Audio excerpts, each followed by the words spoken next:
G'day again, Steve from offthegridinoz.com. Just got to 3 o'clock in the afternoon here. It's another 35-degree day. Charming weather for us old blokes. I thought I was a while ago I thought I'd make a video regarding cooling.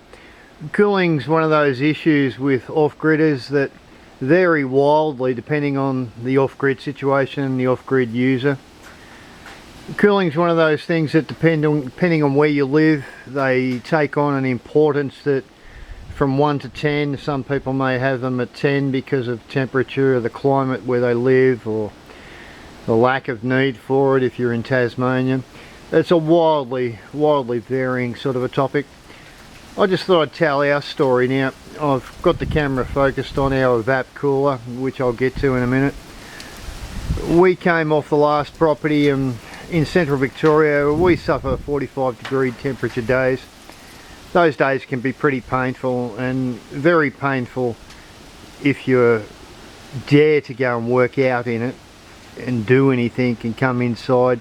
A little bit of relief is not such a bad thing. I know, but a lot of people put it on in the too hard basket because of their solar system, or they put it in a not necessary bracket because they're really fit and they're too tough for it. Well, you know, the toughness and all that stuff's all very well, and that's honky-dory if you really think you're that tough that you can just work through the 45-degree days. I was going to put all this up in text on our website, but I thought I'd make a video on it. As they say, a picture's worth 1,000 words. Usual. So anyway, look, our story. On the last property, we didn't have one of these evap coolers. We had the people that owned the property before us actually had just put a 5 horsepower wall air conditioner in, your ye old box air conditioner in the wall. Great unit, worked well. There was no way on the solar system we had that we could run it without the generator. So we basically suffered with generator fuel costs that were sort of nothing short of bizarre. The cost to run a generator, even a 7 kilowatt generator, used to rev up to buggery and run at 3/4 speed just to keep up with this damn air conditioner we had. That was a cost exercise that I might put in text and not bother you with, but pretty much it cost a lot of money to run all day and into the evening. Now on this second property, we've swapped to evap cooling.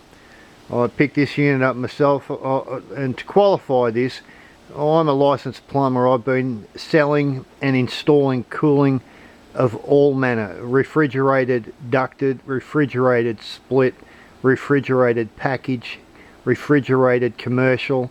I've put lots of commercial evaporative cooling in. I've put tons and tons and tons of domestic evaporative cooling in. You will read, go look on the internet, do the research. There are a million knuckleheads out there who claim that evap cooling is just absolutely not worth the trouble.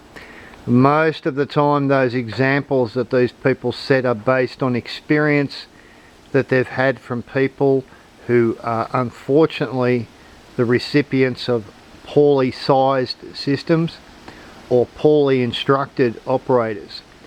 Evap cooling works because the system needs to be sized appropriately. They work on a thing called air changeovers, so if you put a small evap cooler into a large area, it just flat will not change the air over fast enough and humidity will build. There's no doubting that evap coolers have a humidity level that they're happy with, and they do tend to lose efficiency. But we're talking about off-grid here. Now off-grid, there's lots of things that you could prioritize when you're off-grid, but the main thing with most of us, and alright, I'll say it again, if you've got 10 kilowatt and you've spent $1 bazillion on a humongous battery bank, well, turn the bloody video off, because you're probably just going to go ha ha, scoff, and not worry about all the buggers out there with 1 kilowatt, 2 kilowatt and 3 kilowatt systems and minimal battery bank storage. Right, so if you've got 10 kilowatt and you just happen to be fortunate enough, good on you, bugger off, don't bother watching this, because it's not going to really make sense to you. You'll have bolted your splitties down, you'll have been told all the bullshit about how efficient they are, and you'll be honky-dory, and you won't even give it a thought till you watch this video and you'll go, oh, he's a bloody idiot. Well, guess what? He might be a bloody idiot, but he's one experienced bloody idiot. Keys with solar and cooling are obviously the power out on the unit, power it uses, and the effectiveness that can be gained for that power out. The charts that you see online, how much does cooling cost? There's a million of them out there. Yeah, they'll go 20 cents an hour, 30 cents an hour, 50 cents an hour, $1 an hour, $2 an hour. Means absolutely jack shit to us off-gridders. Bottom line with off-gridders is the power that goes out isn't measured so much in cents, because if we're all solar powered or wind powered, our power doesn't cost us much. So the cost is bloody irrelevant. What the relevance here is the power out as compared with the capacity you have to replace it as quick as need be, and then to perhaps operate it through the course of evenings and things like that when the sun is gone. Splitties, just for the people that are interested in splitties, as I said, fine if you've got a big system. If you go into Bunnings or any of these bloody Retrovisions or anywhere else and think you're going to buy a 5 kilowatt splitty that is 5-star rated, oh shit, honky-dory, and this moron comes up to you and says, yes, this is the most efficient thing on the planet, costs you nothing to run, rah rah rah, and you buy it because all of a sudden you equate that or compare that or think that's going to be okay for your solar system, you might be wrong. The average 5 to 7 kilowatt splitty, and take this for absolute fact, I don't give a damn who you are, take this for fact. The average 5 to 7 kilowatt capacity splitty will have an average input power of about minimum 2000 watts, and on maximum probably up to 4000 plus watts. Now that just means, as far as us off-gridders go, is that when you turn that bastard on, fine, might only pull 1500 watts, and your 1000 amp hour battery bank that you think is the killer, and we've got one here, you think, oh, that's just going to cope, no problems. Well, guess what? Yeah, it'll cope for a few hours. Might cope for an afternoon. It might cope for during all the daylight hours, but the second the sun goes out and you're relying on your batteries, I got frickin' news for you. You pull 1000 amp hour, 1000 watts, or 1500 watts, or God help you, 2000 watts out of a battery bank at night with no input, you are going to decimate your supply. So you think you can go and buy I'll just buy a 2 kilowatt splitty. Well, then you're getting into the fucking trap, I swore again, you're getting into the fucking trap of thinking that 2 kilowatt, even though it fits within your system, will be okay. Or because it fits within your system, you'll be okay. It'll do the job. Efficiency comes into it, and this is where evap coolers fall down as well. Efficiency is one of those things that are dependent on size, appropriate size of the equipment to do the job at hand.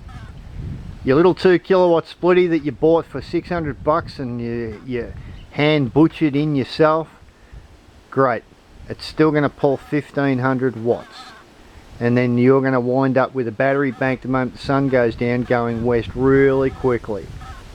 Of course, unless you're a 10 kilowatter, and I've already told you to bugger off, so nicely I might add, I don't have anything against people with 10 kilowatt, but you can bugger off because you've got nothing to do with the poor sod, the new people coming along that only throw a couple of kilowatt in, and they're suffering 40-degree summers. They don't know what to do. They basically sit in front of a fan in the evening, wet towel over their forehead. You know, we've all done the whole bit where you make the best of what you got, and it's really hard holding a camera on that evap. I probably shouldn't bother. I put the rest of the shade cloth up today. Oh, I don't know whether you can see it. Over there. Yeah, no, I've just finished hanging shade cloth in the sun in 35-degree heat. So now I've done 22 meters to 22 linear meters of double-sided shade cloth for the growing area. I've got one section at the back still to do way out there. But yeah, that was a bloody mission. There's about 5 days working that bastard. But yeah, look, if you've got 10 kilowatt, obviously this is not going to matter to you. My message is that evap cooling, as much as you will watch a lot of videos or read a lot of shit that says this, that and the other thing about evap cooling will make you feel better. It will work. And you know the biggest thing, and this is the cruncher, we live on 3 kilowatt. We have only 1000 amp hour batteries. I can run that mother, oh I nearly said the word on top of it, I can run that little boy all day. Doesn't affect my power. And when the evening comes, it really, I can run that all night, and it will only take about 15% off the batteries. Because why? Because on maximum, that 11 kilowatt evap cooler only uses 500 odd watts. Never more, never less. When it's running, it's using a maximum of about 500 watts. That's different. That's a bit different to 1500 or 2000, or God help you on the bigger splitties, they're up to 4500 watts. We all know about wattage, guys. If you've got a battery bank in the shed and a few panels on the roof, by jingos, I reckon you've probably done some research and you understand what wattage is. And it means when you chuck something on that's got 2000 watts, you know you're in for a beating, or your solar is in for a beating. The only modification to this unit is what I did was I took the water pump off it, the supply that would normally come from a mains system supply. I've showed this before. It's down there somewhere. There it is over there. Little black pump on the right there, that one. That's a little 12 volt pump. It only runs minimal. I mean, it's about 4 amps or something, that one. 1.5 amps. I forget. I've got a few of them around the place. But yeah, it's absolutely negligible. That one I run the evap with, the water supply to it, which takes that component of the 240 supply required to get water up to it. We haven't got a header tank here that will go up as high as that unit is to provide the appropriate pressure. So I have a little tiny 12 volt pump to set it up and run it. Now the bottom line with evaps is, if you use them correctly, they will work with extreme efficiency. Unless you're living in the rainforests deep up in the Northern Territory, and then yeah, you might be stuck with a bit of a problem. Nearly everywhere else, guys, these things work bloody amazing. I'm going to go inside the house in a minute and you can have a listen to this. We run this 11 kilowatt one all day, like today, been running all day. It'll run into the night till, say, midnight when we go to bed. My solar will not take a beating. I will not have to do a generator run. Did you hear that? I will not have to run a generator. With my lousy little 3 kilowatt system and my 1000 amp hour battery bank, I will not have to do a generator run. They rely on a couple of things to make them work good, and that's ventilation.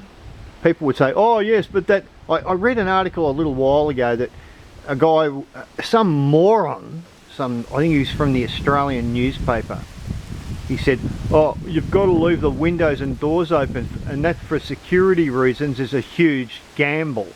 I'm thinking, where the fuck does this guy live? His problem isn't cooling, it's where he lives. We don't lock cars, pull keys out of ignitions or anything, or I don't know where these people live, but security isn't really an issue. The effectiveness of these things, it really relies a lot on ventilation. Air in, air out, and that keeps humidity down and it keeps air changeover happening. So if you want to stay cool with 500 watts only as a burden on your system, and that means that the average Joe with even a 1 kilowatt system can run one of these buggers through all daylight hours. So you might be toughing out there digging holes with a crowbar and chewing on gumtree, 3-inch gumtree logs just for something to do during the day because you're a man mountain. But your missus might like a bit of cooling. That unit cost me 800 bucks. Yeah, it probably cost me about 400 to install it in bits. But the end result is at the end of every mongrel hot day, we've got somewhere to go to hide. So that's my story on evap cooling. And I know there's going to be lots of people who don't necessarily agree with me. Bad luck, tough titties. I've got mega years of experience at this stuff, alright? I don't particularly think that the guys with splitties have got anything wrong with them when they argue this point, except that they're too used to having power to burn from the grid. So yeah, that's my take on splitties. We used to suffer with a wall air conditioner, and actually we did try one of those small portable refrigerated coolers. The bastard ran 1200 watts. Tiny little thing, only did one room. Admittedly, it saved our guts for garters in the little house over there. We had it in there for a little while. Whoop, the flat. Yeah, and I mean 1200 watts though. I mean, it gave our 1000 amp hour batteries an absolute thrashing every day.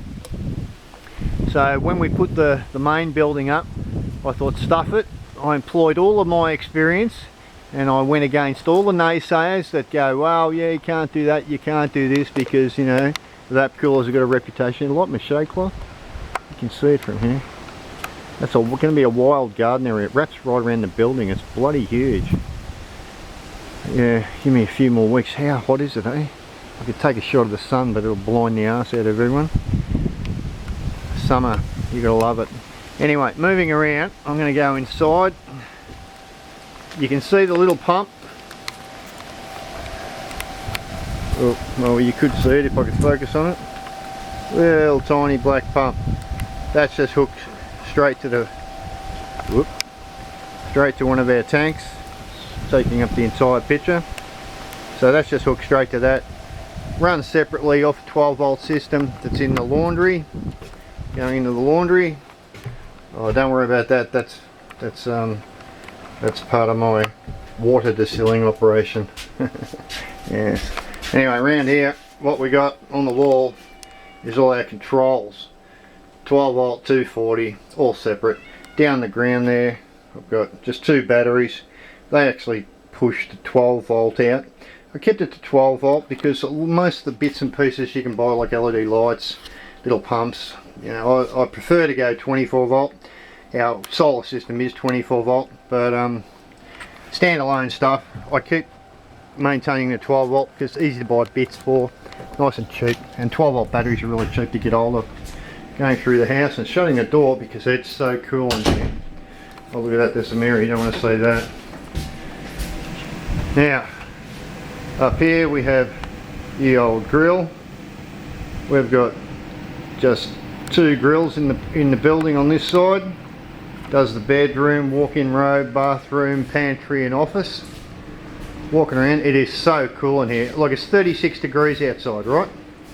And I'm standing here and I'm telling you, it is cool as a cucumber in here.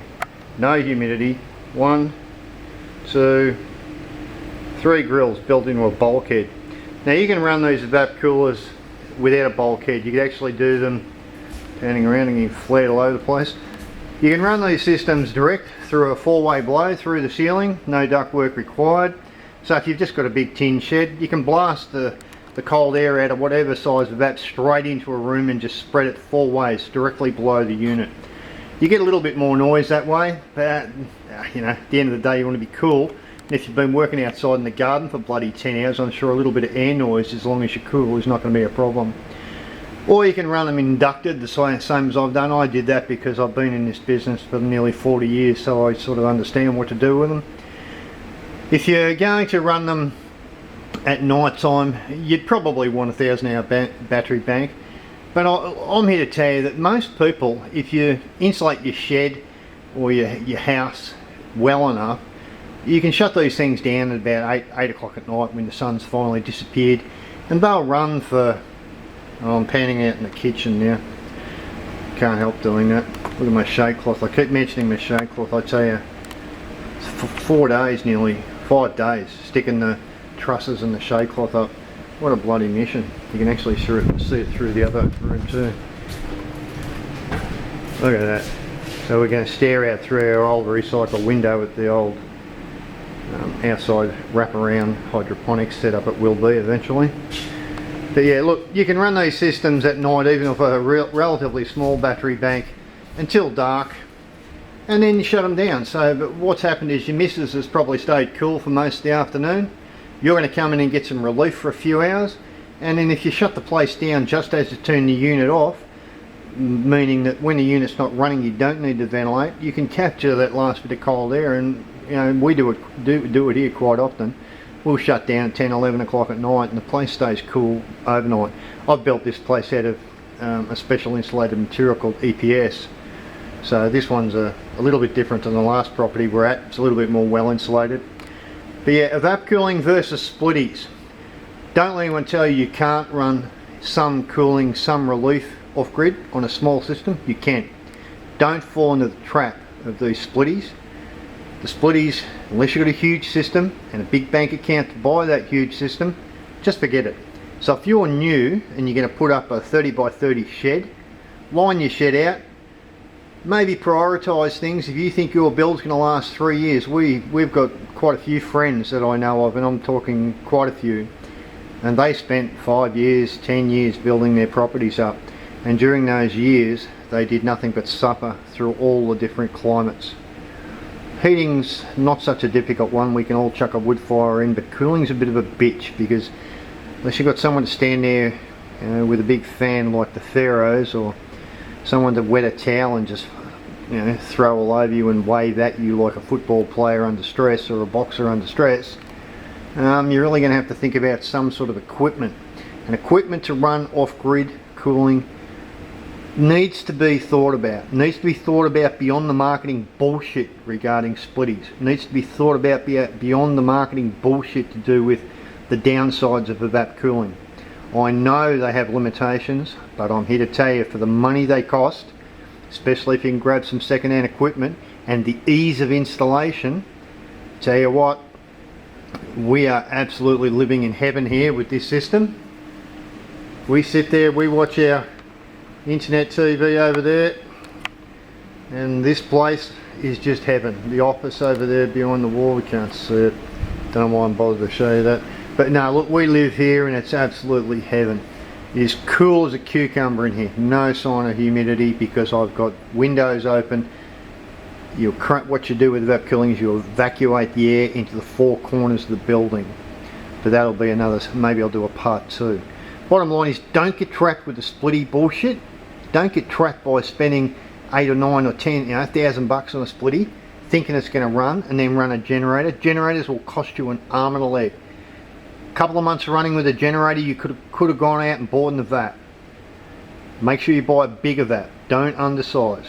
Look for what the capacity of the unit is. If you're going to buy a 7 kilowatt splitty, well then you make sure you buy a 10 kilowatt evap. They're all measured much the same without going to technical stuff that you really don't want to know about or don't want to hear about.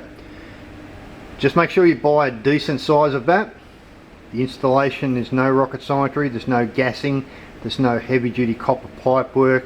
You can run a bloody garden hose up to them. If you've got a little 12 volt pump that you can pick up for 20 bucks, you can power the water side up and run an extension lead up to the unit. They will run most splitties these days by regulation back to the board on a 15 amp fuse.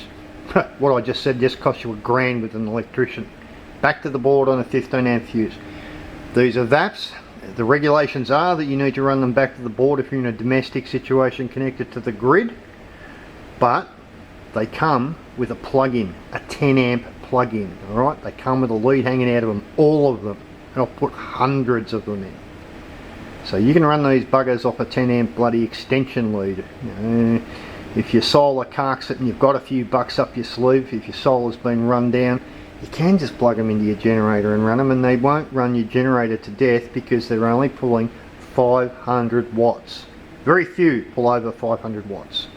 Watts, not kilowatts, not 2 kilowatt. Don't be sucked in by the splitty rave, guys. Sounds like an ad for evap coolers, but cooling is an issue. We've been suffering a few hot days here. Kerry's been, you know, out there working with me in the grind. So yeah, look, we just like to impart on a few people, because we know lots of people who have done a lot of suffering. And I know, you know, you might not be able to find the money for an evap. Well, if you can't find the money for a evap, you can't find the money for a splitty. So I'm assuming, well, you've got a problem that's greater than the cooling issue.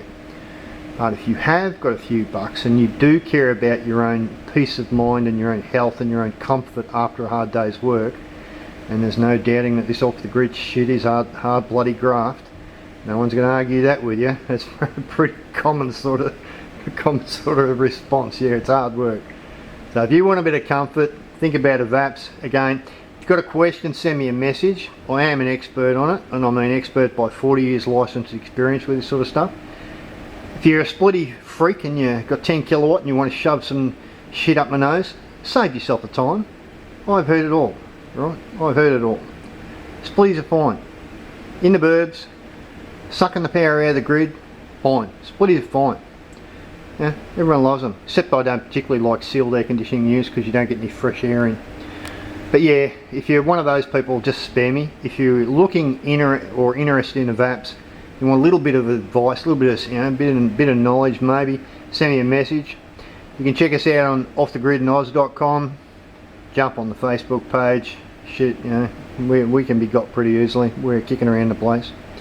And we're always on the old spew tube. So, it's goodbye for me right now. I'm 3 o'clock in the afternoon. I'm going to crack myself a cold can of distilled water. I know, it's still sitting there. We've been distilling a lot of water lately, alright? Alright? For all you mongrels with badges on, we've been distilling a lot of water. We like our distilled water, and I like it in a can. But anyway, it's goodbye from Steve and Kerry from offthegridnoz.com. We'll catch you again later. I might do a part 2 to this. Depends on how many people actually make any comment on it or send me messages. Like I said, we answer messages pretty readily. Comments, we can't chase them all down all the time. We don't go looking for them, to be dead honest, because we're just a bit busy. But until the next time, I'm going to leave you at that now and go and have myself a distilled water. So cheers for me. Bye.